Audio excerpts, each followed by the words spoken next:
If they do that, the Cougars will be very, very, very, very tough to beat.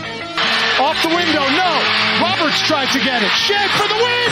Got it. Just with 14 points, but you just look, the way that he dominated the game was in controlling the pace and making smart decision after decision. Call him by Slamma Jamma. Go to peak the spot before or after. The dream is alive for Houston. Go Cougs! Let's go!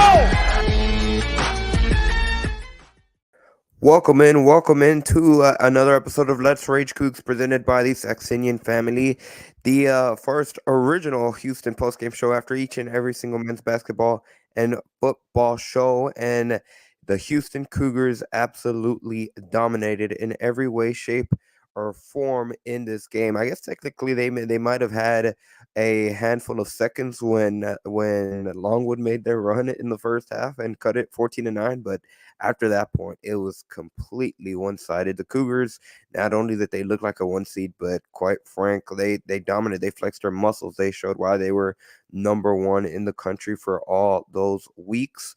Final score, Houston comes out victorious 86-46 over Longwood.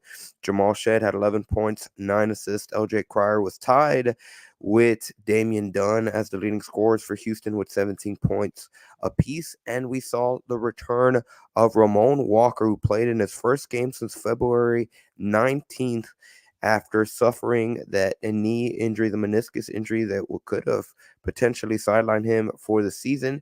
He ended up making his return and he made his impact felt, but we'll get into the game. Joining me, as always, Dayon Dunlap and Chris Gardner with the Houston Roundball Review. How are y'all doing?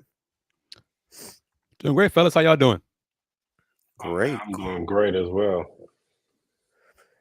I'm looking forward to second round, man. I'm looking forward to Wade Taylor again, see if he can light up Jamal Shed one more time. I doubt it, though, but we'll see. It's going to be a fun matchup.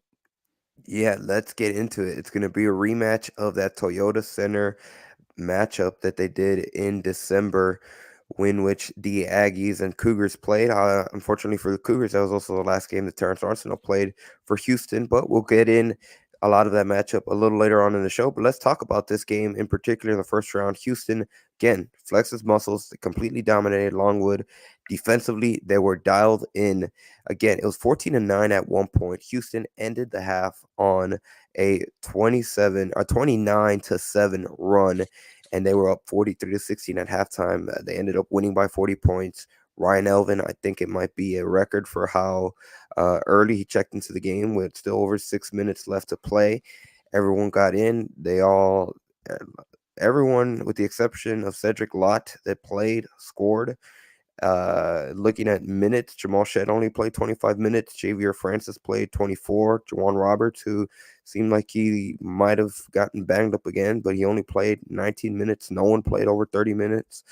I mean, this couldn't have gone more perfect for Houston.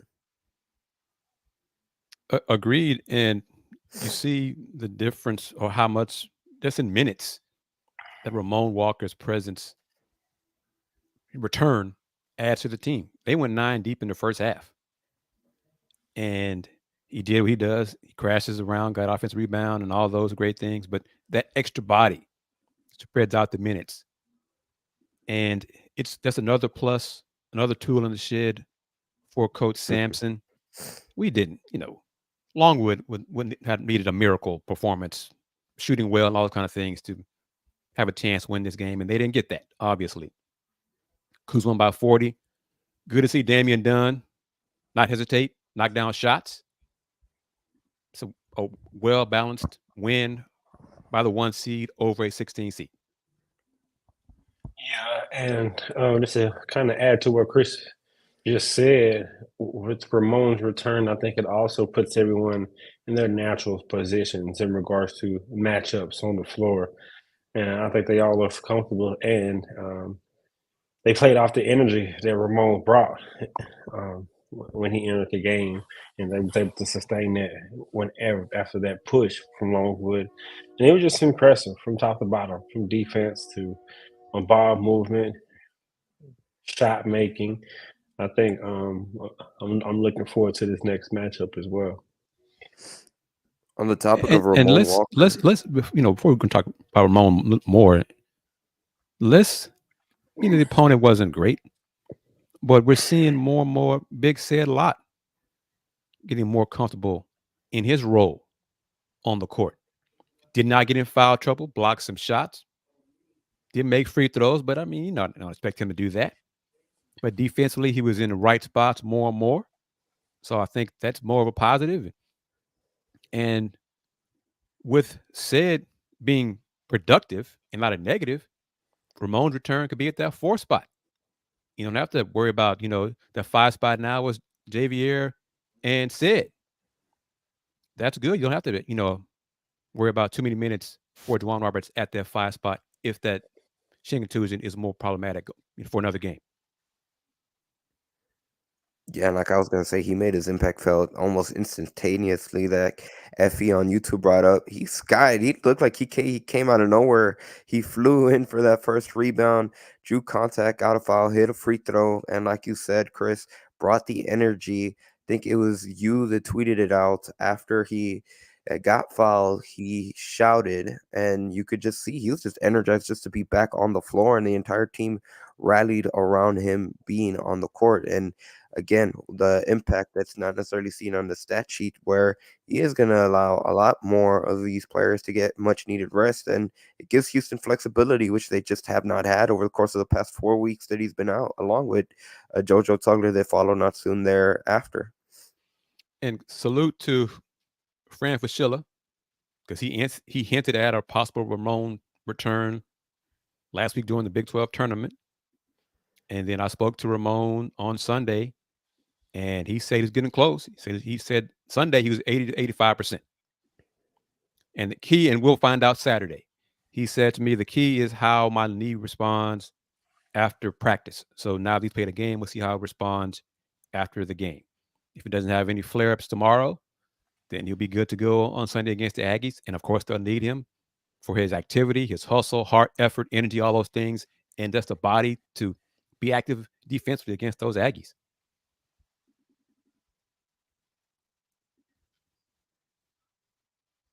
Dan, was there anyone's performance outside of Ramon Walker that stood out to you? There's so many candidates. We just talked about Damian Dunn, Jamal Shed, LJ Cryer, Emmanuel Sharp. I think the biggest, not even the biggest motivating thing that you want from a Houston perspective is that you got to see a lot of those guys knock down shots, which for a couple guys like Emmanuel Sharp, they had struggled. Even LJ Cryer had struggled shooting the ball, and hopefully this is a game where they can catch rhythm at the right time and propel them into a deep NCAA tournament run.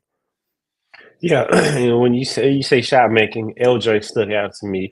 I think his focus he seemed supremely focused, and he was in a good rhythm, like you just mentioned, and he was knocking down shots. I think with him knocking down shots, it adds to what Jamal's able to do with attacking the paint and attacking the rim and getting outside with the threat of him and Emmanuel. So both of them, seeing them knock down shots, get shots to fall, but primarily LJ. I think his experience and his determination to be a factor on a team that wins the national championship is driving him and motivating him even more to add to his collegiate resume that he has already.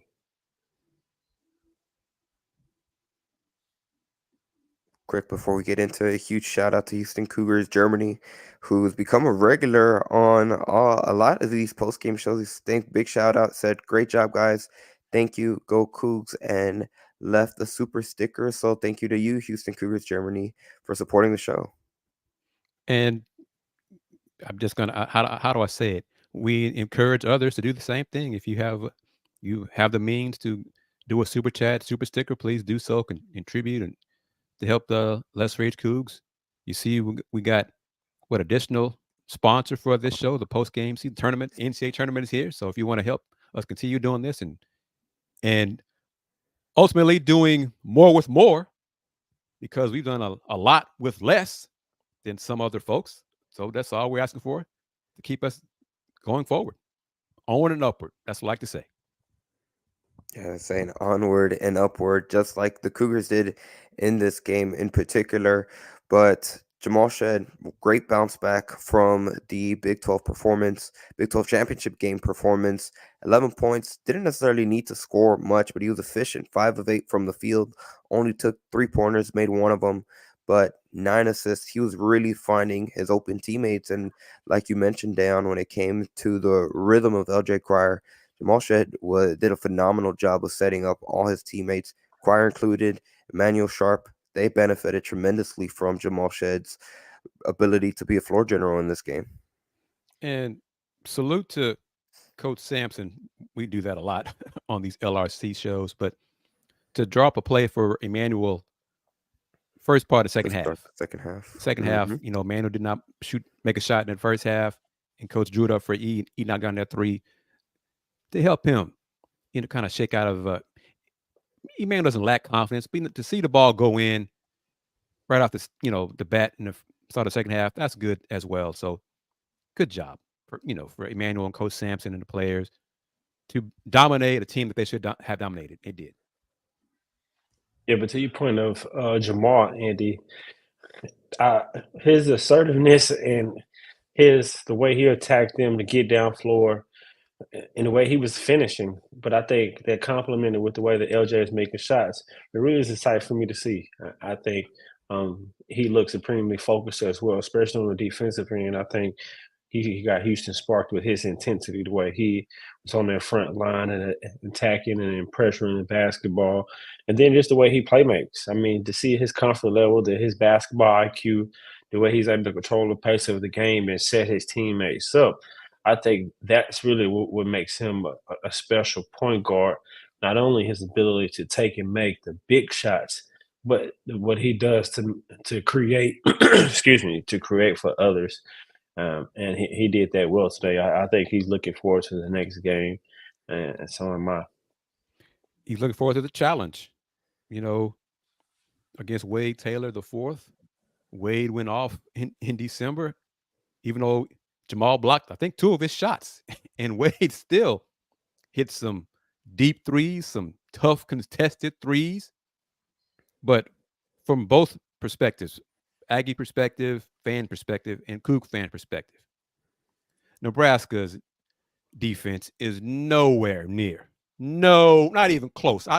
They can't even spell defense compared to Houston defense. But Longwood is nowhere as explosive as Texas A&M offensively. So it's should be a great matchup. The committee tries to avoid early, second round matchups from the season. But when you had 8 teams make it from the SEC and 8 teams make it from the Big 12, it's kind of hard to do that, kind of hard to avoid it. And of course, the teams had to win too. Aggies had to beat Nebraska, and they did that. So we got a rematch from December. The Cougs won by 4 in December. I don't care if they win by 3 on Sunday. I don't care if they win by 1 on Sunday. Whatever. As long as Houston wins and advances to Dallas, that's the bottom line. It was funny how when Longwood made their walk, it wasn't really a run. They scored with 5 in a row. It was 14-9. The announcer said, the Cougs go through these spells. They go through these droughts, offensively. Then bam. Damian Dunn said, yep, no, I got to go on today. And Andy, you said, they finished with a 29? 29-7. That's how they outscored Longwood 10 in the first half. So, yeah, it's just, hey, whatever. Crawl. If y'all take that crawl, walk. It wasn't a run. So, but different opponent, clearly.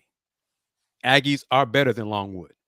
But you can see when Emmanuel Sharp, when Damian Dunn has his shot falling, it just adds another level of potency to Houston's offense. If he wants to go with a cross, so we'll go with a cross, Chris, and we'll talk more about Texas A&M on the other side of this break. But real quickly, I'd like to welcome in everybody that's taking time out of their Friday night to join us here on Let's Rage Coogs, presented by the Saxenian Family. A big thank you to Steve Saxenian for being the primary sponsor of the original Houston Cougars postgame show for each and every single football and men's basketball game. Steve Saxenian has been a primary sponsor from day one when the men's basketball season tipped off in November to every single game, however far the NCAA tournament runs for the Houston Cougars, which could potentially culminate on April 8th on that championship Monday. Of course, we also like to say thank you to our other sponsors for today's episode on Let's Rage Coogs, including Star Pizza. With 3 locations across the Houston area, Star Pizza is your go-to stop before or after the game.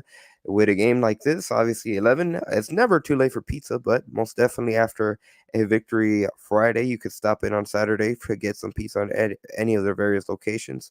And we also like to say thank you to BB's for being a sponsor on today's episode of Let's Rage Coogs, and they will be a sponsor for the entire Houston Cougars NCAA tournament run. BB's Tex Orleans has 14 locations to serve you.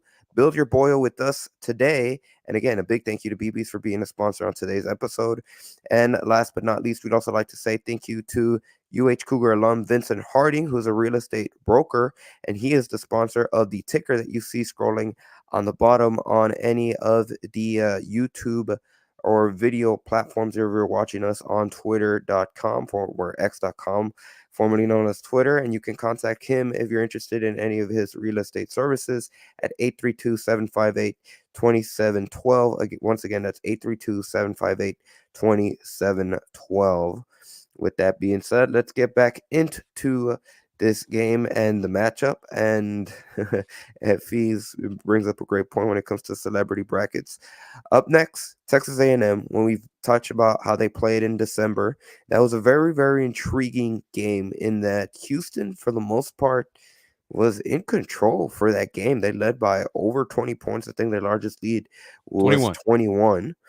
And then in the latter portions of that second half, Wade Taylor caught fire and really was the only player for Texas A&M that had an offensively good game, but it was really lopsided when you look at the scores. Wade Taylor, 34 points, and then the second leading scorer for Texas A&M, well, they were tied. It was Jace Carter and Hayden Hefner, who had 7 points each. So Houston was in control until Wade Taylor caught fire, and then that made things a little bit interesting. It'll be intriguing to see how that second round matchup goes. I saw a comment earlier on the screen where I believe it was FE. He says that A&M looked like Miami with that guard play.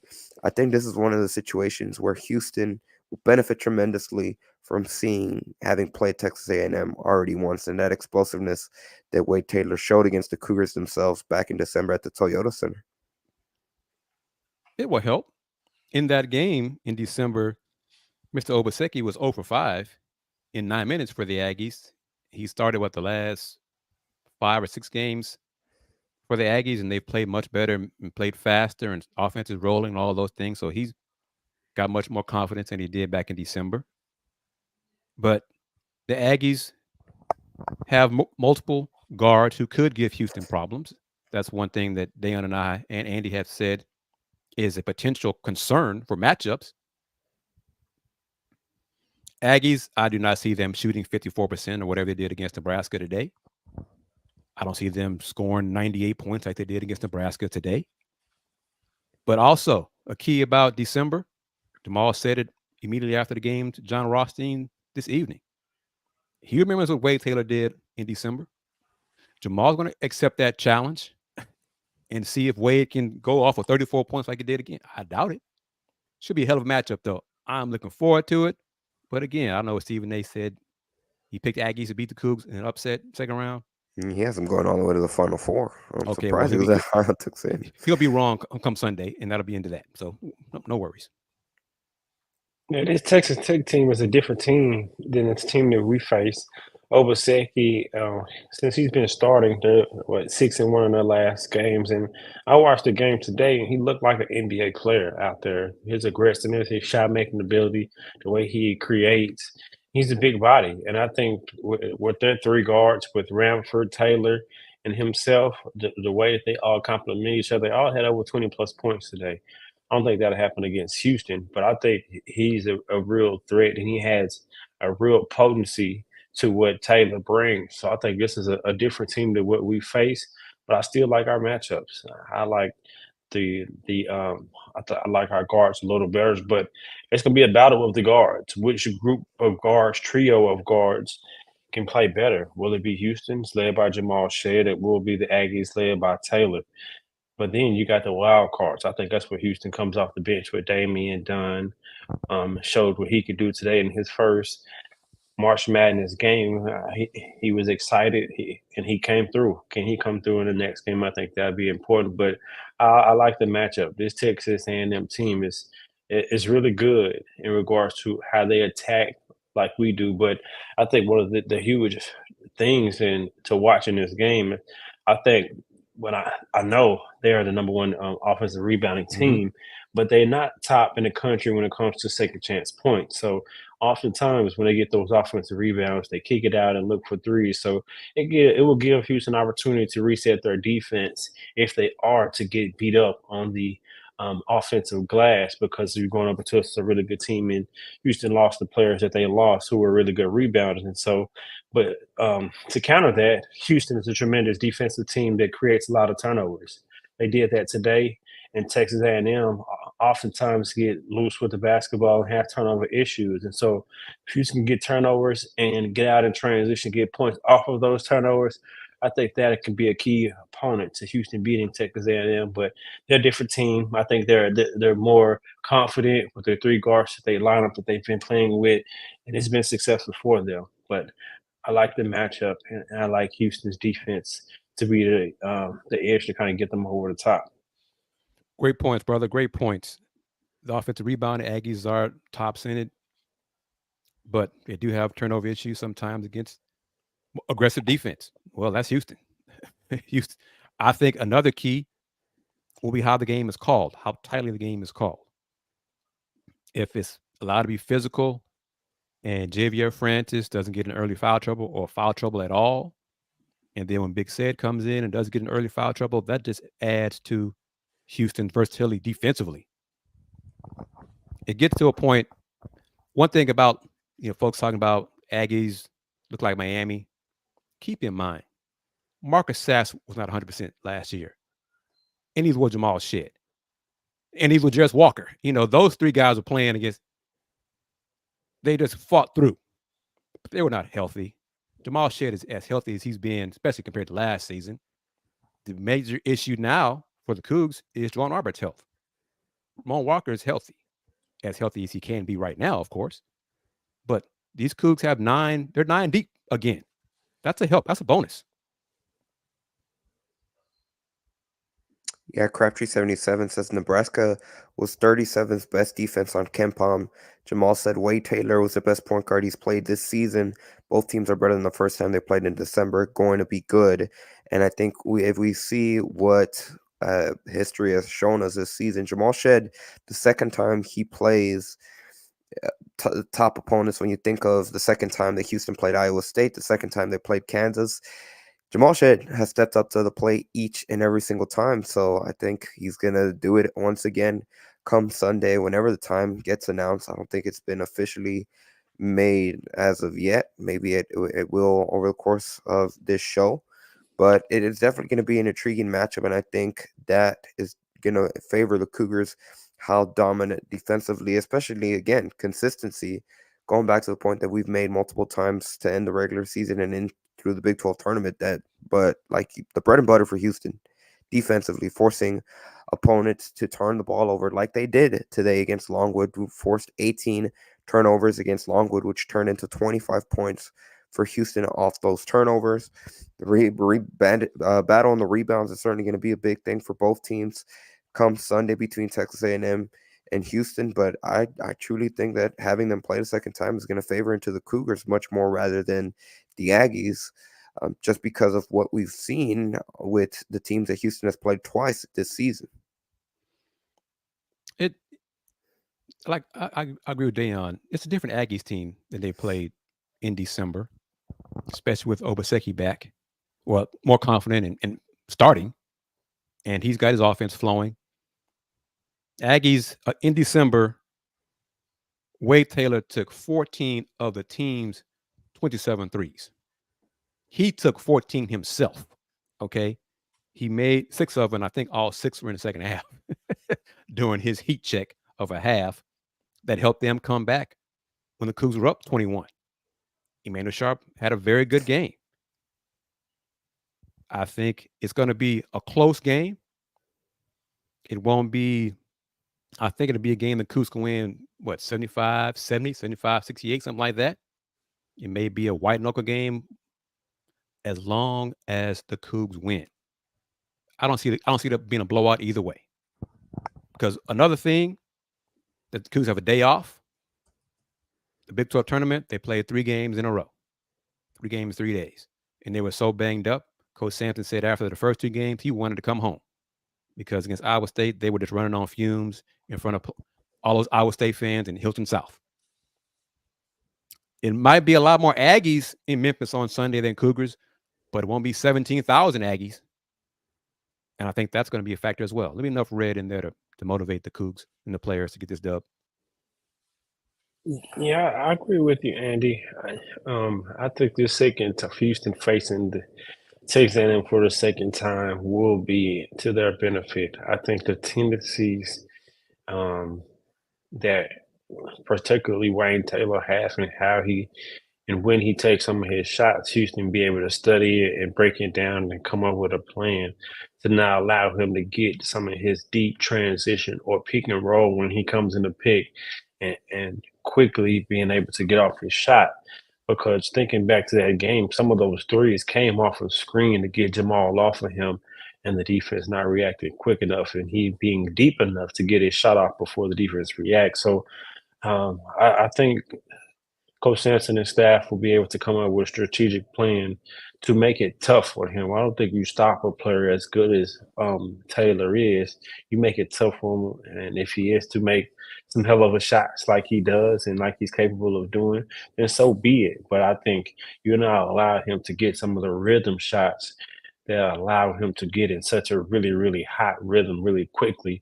And oftentimes in their good games, he gets off to a good start at the beginning of the game, and he has that rhythm throughout the full game. And so I think it's be key for Houston to not allow him to get off to a good start and make him try to shoot his way into having a good game like they did the first go around, in which he had to take the shots that he had to take to help his team get back in the game. And so I think Houston to play with a lead or however the game may go, I think it'd be good for them to not allow him to get off to a good start.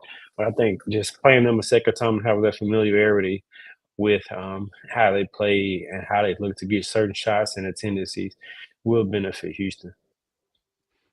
And one key, there were times in a game in December where the high screens, Taylor did it to get Jamal off of him. And sometimes the Cougs, it just switched it and it didn't work. And there came a point Jamal basically said to coach, we're not switching. I got him. It's going to be me and him. So I don't think there'll be as many switches in the first half, early on to give Wade Taylor a chance to get it going early. Because he got it going early in the second half. And by that point, it was too late. He was already hot. And it didn't matter what Jamal did, So I think the defensive tweaks will be there. The Aggies, Coach Buzz has so much respect for Coach Sampson. And I think he was so long-winded in his post-game in December about his admiration for Coach Sampson, everything he's done. Almost sounded kind of stalkerish. He said, there's nothing I don't know about the family, Kellen, Lauren, and everything. I was like, okay, coach, whatever. But it should be a good one. Second round game. Cougs will find a way to win. That's all I care about. Just find a way to win. Yeah, to Chris's point, I think Houston and Coach Sampson will throw multiple defenses at Taylor. I think they've shown throughout this year where they have different pick and roll coverages that they go to, whether it be to switching, whether it be to trap or blitz or just different things that they like to do on the perimeter. I think they'll give him and Obaseki and Ranford, all of their guards, different looks throughout the game to kind of just not allow them to play in a rhythm and kind of be expected to know what they're going to face on any given possession. And, Aggies might try to go to LJ Cryer more and not go whoever Jamal is guarding or whoever Emmanuel Sharp's guarding. think LJ is the weak link, and it'll be up to LJ to not be the weak link and man up on his guy, whoever that may be. I look forward to it. It's good head-to-head challenges at a lot of positions. Should be a good matchup. I hope it lives up to the expectation that we're placing on it. And whenever they announce the game time for it, tune in, and then after the game, we'll discuss it, and we'll hopefully discuss another Coug victory as Houston advances to Dallas. I mean, speaking of matchups, I think, of course, Jamal's going to match up with Taylor. I think with the size of Obaseki, I think Emmanuel probably draws that assignment. And I think LJ probably guard Radford because he's just in regards to his size. I think he'd be able to match it well because Obaseki shows the ability in this, especially in this game today, that he can play inside out, especially with his size. And I think with his height and his length, he'd be able to shoot over LJ. So I expect Radford to be able to. I expect LJ to match up with Radford and Emmanuel to draw the challenge in Obaseki. And it's going to be a key matchup because Obaseki, he's nice. I seen him. He's nice. When Wade Taylor went to the bench, they played exclusively through him. And he made play after play after play, whether it was going to the rack, mid-range, three, however you want it, he gave it to him. He nice. Well, those questions will be answered on Sunday real quickly. I'm trying to get some audio of the post-game press conference. Oh, well, why have audio when we could have video? But first and foremost, we'd like to say once again, thank you for each and every single one of you guys that have taken the time out of your Friday night here, Central Time Zone. Depending on wherever you're watching us from. Michael Jones is joining the show from Memphis, Tennessee. He says he's here. He was at the FedEx Forum. He said there are not a lot of Aggie fans there, so it'll be interesting to see what the turnout is on Sunday if both Houston and it might be on Sunday, A&M fans trickle in over the course of the weekend. But again, this is Let's Rage Coogs, the original Houston postgame show for each and every single football and men's basketball game. Of course, we'd like to say thank you to Steve Saxenian for being the primary sponsor of not only today's episode, but he has been all season long for all the men's basketball post-game shows. Of course, we also like to say thank you to Star Pizza, who, along with Steve Saxenian, has been a sponsor from really going back to the football season all season long, with 3 locations across the Houston area. Star Pizza is your go-to stop before or after the game for some delicious pizza. And of course, we also like to say thank you to BB's for being a sponsor throughout this entire NCAA tournament run.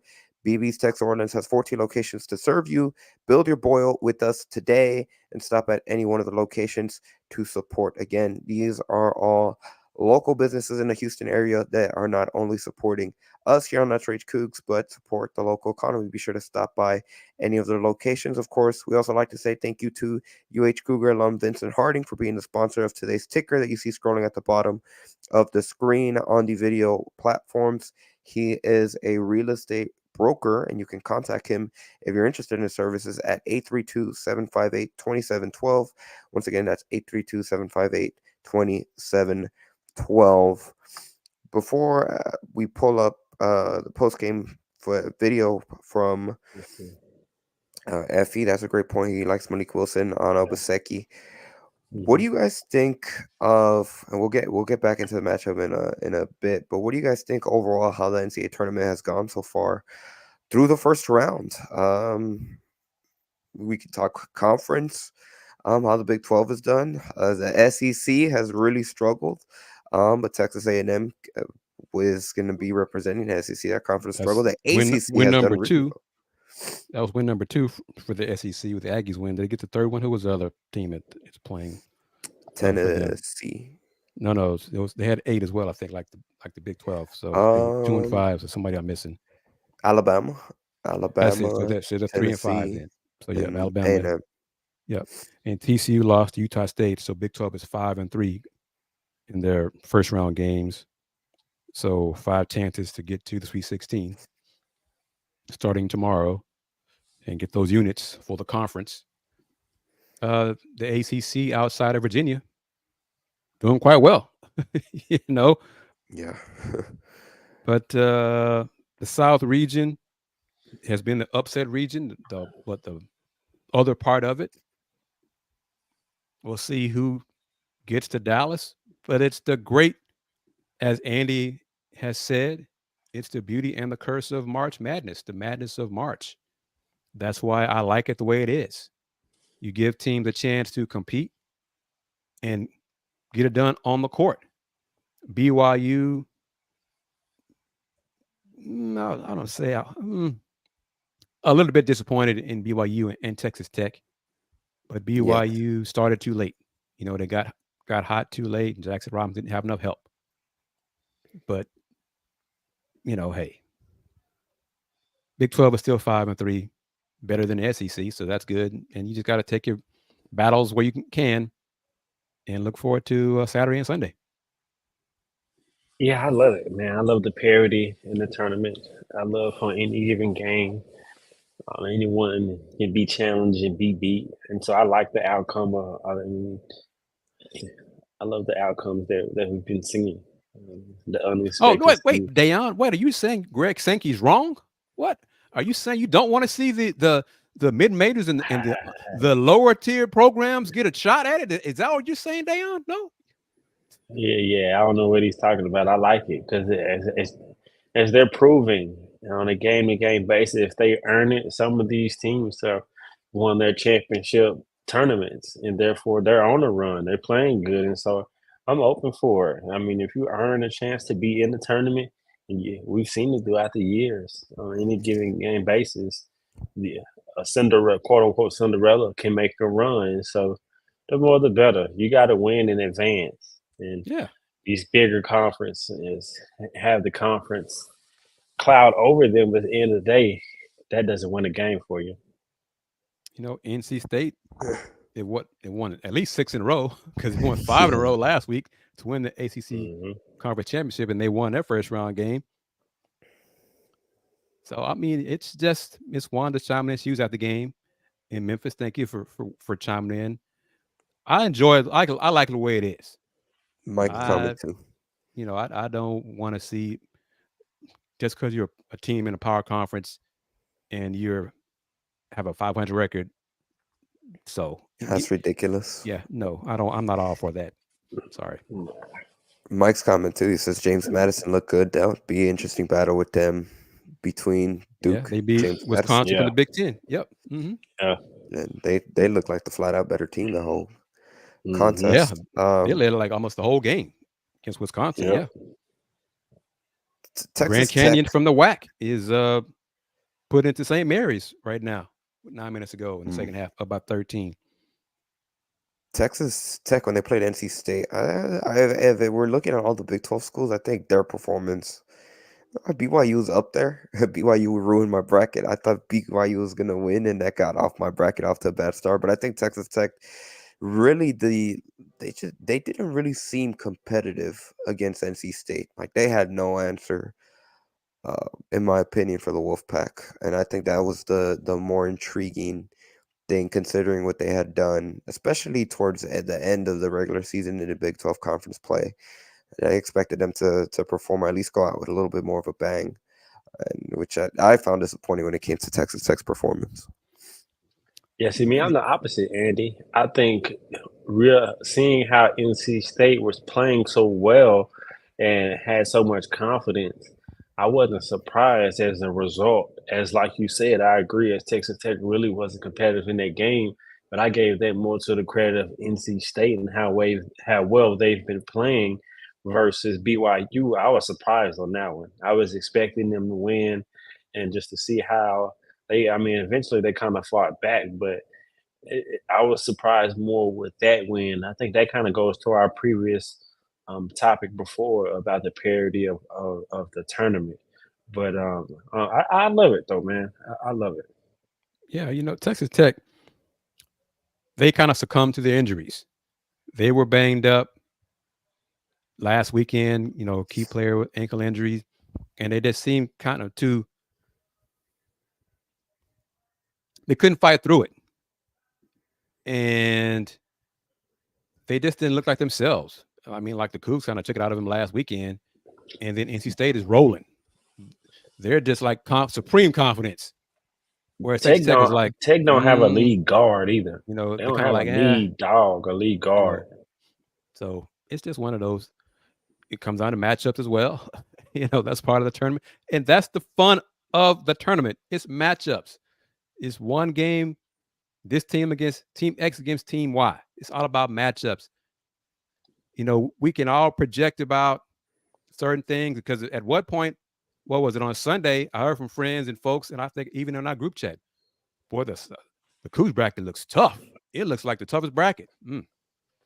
Kentucky is going to be really scary, man. Oh, no. All the other kind of things. Oh, yeah. Surprising, too. Okay, so, yeah. All right.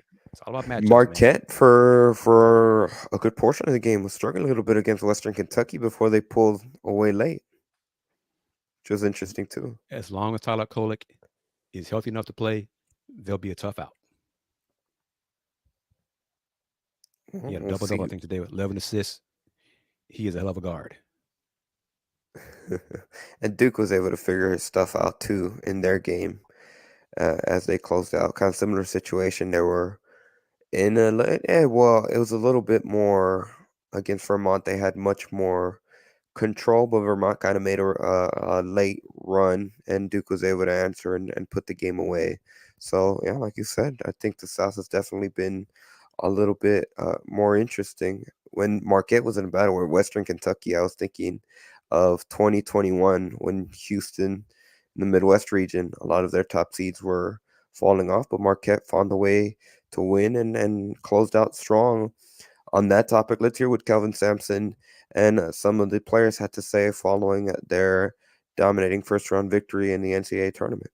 Coach Sampson joined by a couple of seniors in Jamal Shedd, who had 11 points, 9 assists tonight, and LJ Cryer with a game-high 17.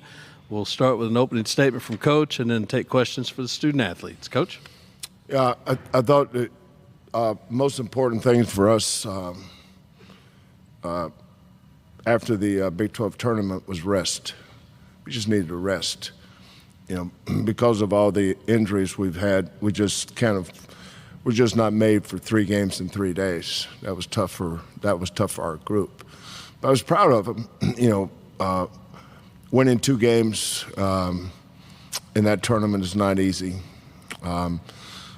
But we got to practice. The problem with condensing your schedule where you're playing game, that means that you're probably having slippage in some area. So it felt great for me that I was able to just work on us. Monday, normally I would give them Tuesday off, but I didn't Monday off, but I didn't. We came in Monday, worked on our defense on Tuesday, and we started working on Longwood on Wednesday. So we just needed to tighten some things up, I could see it slipping against the Texas Tech game. I could see it slipping, and then we just got steamrolled on that Saturday. But it felt great to go back and work on our fundamentals, get back to doing the things that's made us a good defensive team. Then get some guys healthy. Jawan Roberts wasn't really able to play in the Iowa State game. Ramon Walker was out. He wasn't able to play. So having those bodies back tonight I thought was good. And I thought our kids were sharp the first half. Our defense was really good. We watched film on Longwood, winning their tournament, especially beating High Point at High Point's not easy.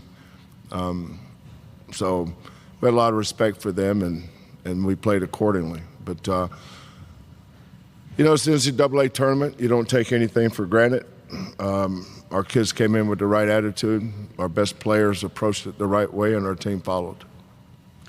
We'll start with questions for student athletes, beginning to our right. Jason Bristol from KHOU in Houston. For both Jamal and LJ, this was a 5-point game in the first half, and then you guys ripped off I think a 20-4 run. From your perspectives, what fueled that run? Our defense, we started getting stops and we're able to get runouts and easier baskets. And we forced a lot of turnovers. We got a lot of good shots in that run. And we played to our culture during that whole stretch. So I think mostly our defense fueled it. LJ? I would say the same thing. We just let our defense lead to offense instead of just worrying about offense. We locked down and forced turnovers, and that led out to easier buckets. We'll go straight in front of you. So once again, that was head coach Calvin Sampson, LJ Cryer, and Jamal Shed.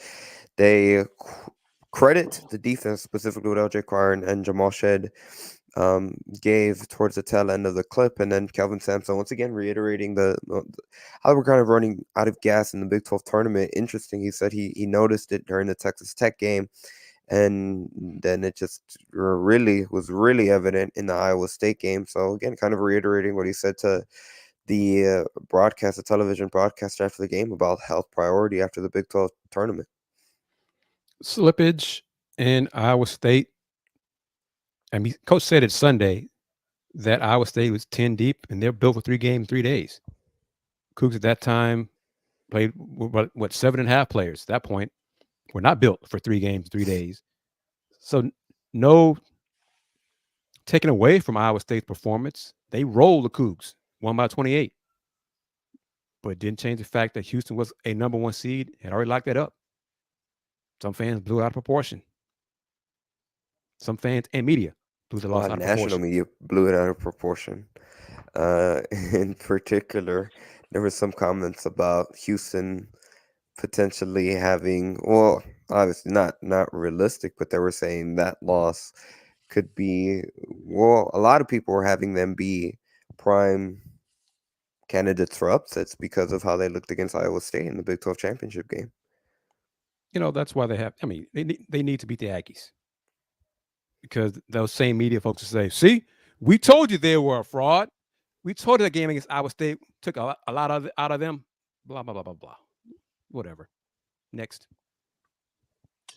Yeah, one of the things I took away from Coach Sampson said when he talked about his best players and their approach to the game and how the team followed. And that's what I saw. I think I saw led with Jamal and LJ, the supreme focus going into the game and how they started the game and pretty much how they allowed their defense turn to offense. So I think that's going to be kind of like the story or a story for success against Texas Tech with those 2 guards leading the way with their preparation and how they attack the game and be ready coming into the game against Texas A&M. And part of that, I see, EI Crab as well. Folks, not enough people realize how good Iowa State is. One of the comments I heard from national folks was, I was shocked at what Iowa State did to Houston. Why? Cougs did not shoot well. Iowa State did. They were playing a home game, basically. Okay. And next? And for most of the season, Iowa State was right up there with Houston at the top of the Big 12. And is one of the best defensive teams in college basketball. Mm-hmm. Yeah, when I hear those type of people say things, I always take it with a grain of salt because I know that they haven't watched or followed Houston in detail like we have, or the Big 12 for that matter like we have. And so they're only reacting to the game itself versus taking the entire season or the past few months into consideration. So I never really put much stock into it because I know some of the things that they say goes a part of ratings. They're looking to get a good sound bite to get clicks or to get or more watchers for whatever show or network that they're on.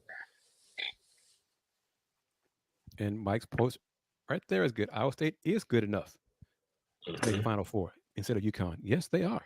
Yeah, I hope they both meet in the Elite Eight because that would be one heck of a game. Those Agreed. Meet. It comes down to matchups. Teams, you hope they play well each game against their opponent. and that certain opponent does not have a player just as a flamethrower get hot and just start knocking down 10 threes in a game. Hello, Kentucky. Oh, goodbye, Kentucky. This is the fun of March. Because what if Sunday, Emmanuel Sharp knocks down 8 threes?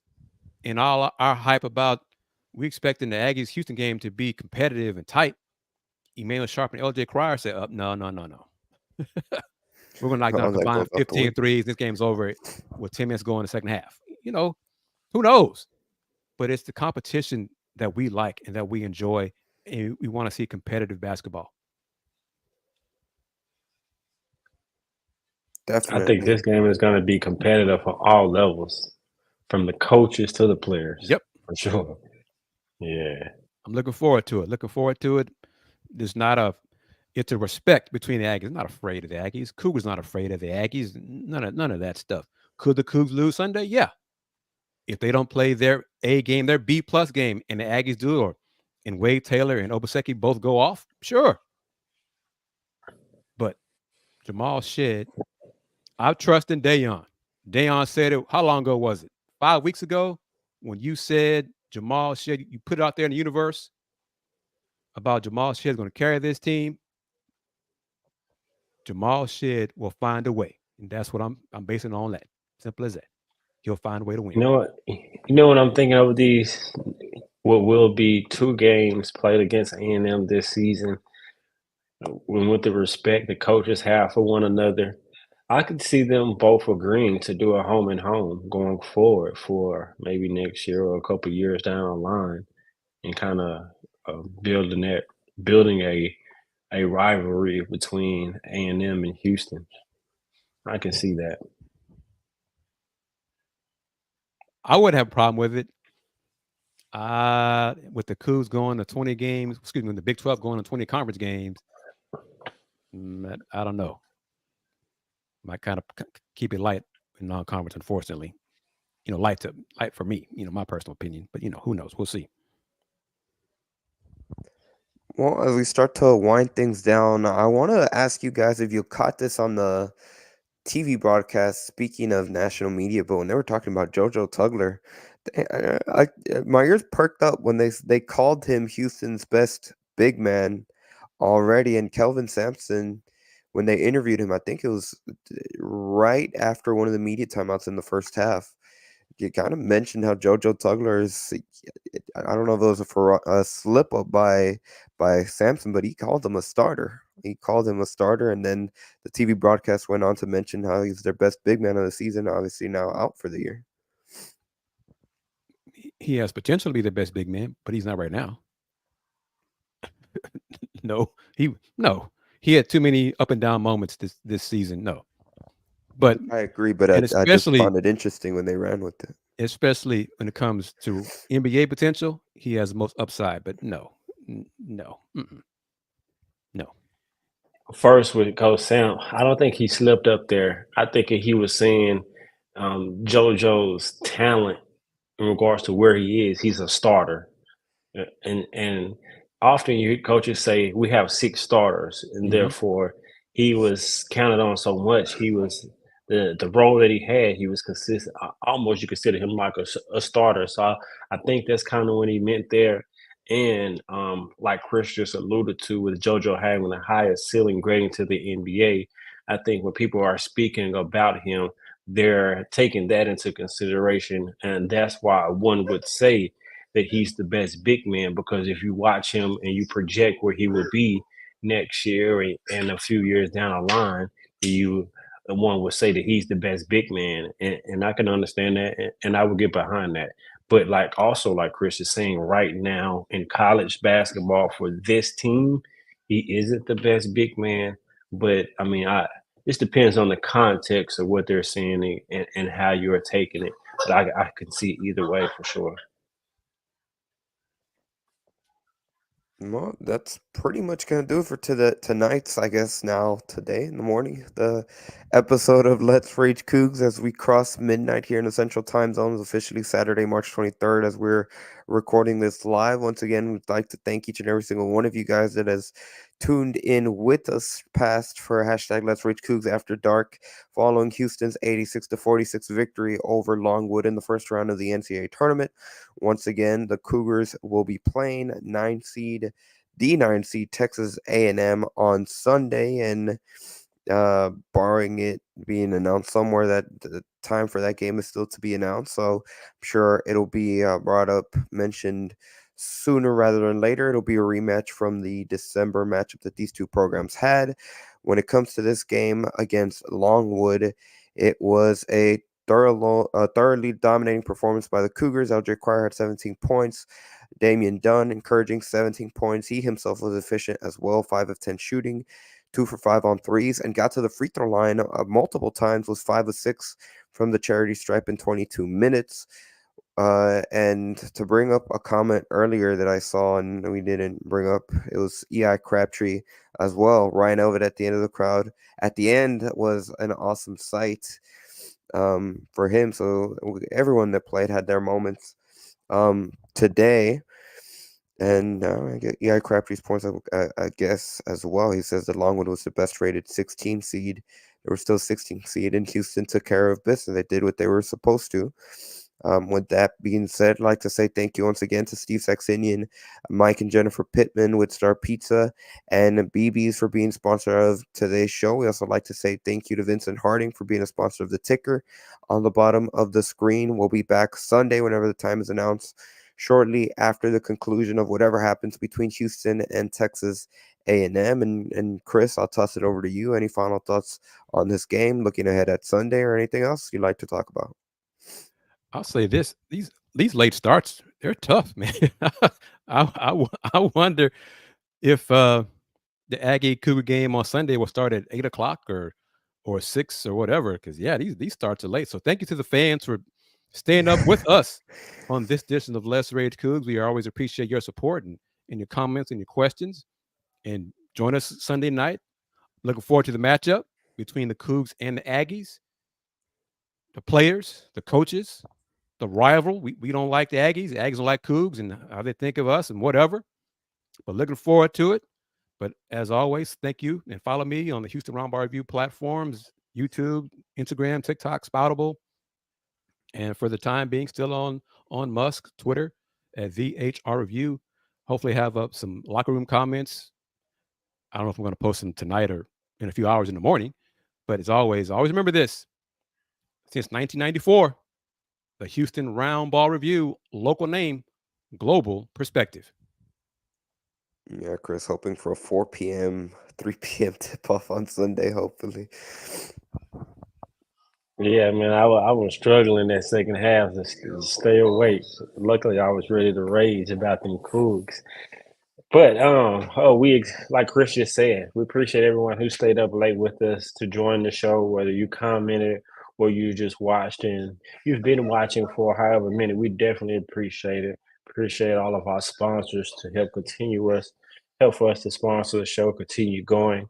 And I'm excited, about this next matchup. I think it's going to be a battle of the guards. I think Houston has a will to win and have a determination and a toughness about it that is going to propel them to victory. You can follow me on all social media platforms at Dayon Dunlap.